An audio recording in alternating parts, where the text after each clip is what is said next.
ఏంటి శిరీష శారీస్ కప్బోర్డ్ దగ్గర నుంచింది ఏం చెప్తుంది మీకని అనుకుంటున్నారా?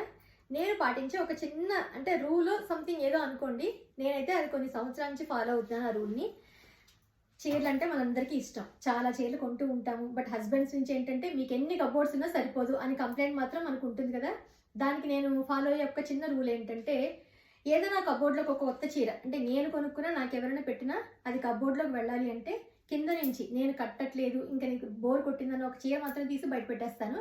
అయితే డ్రెస్ కుట్టించుకోవడం లేకపోతే మేడికోవడం దేనికో దానికైనా కానీ ఒక కొత్త చీర 2 కొత్త చీరలు కప్బోర్డ్‌లోకి వచ్చాయంటే ఖచ్చితంగా కింద నుంచి ఒక 2 చీరలు బయటకు పెట్టేస్తాను పాత చీరలు.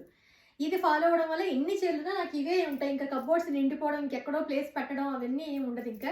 ఈ రూల్ నేను ఇంచుమించు 3, 4 ఏళ్ల నుంచి ఫాలో అవుతున్నాను. సో మీకు కూడా ఎవరికైనా నేను ఫాలో అయ్యే రూల్ ఏదైనా నచ్చితే కనుక ఫాలో అవుతానని చెప్పని అప్పుడు మన కంప్లైంట్స్ ఉండవు. ఎన్నాళ్ళైనా ఇవే చీరలు ఉంటాయి. హ్యాపీగా కొత్త చీరలు కూడా కట్టుకుంటూ ఉండొచ్చు.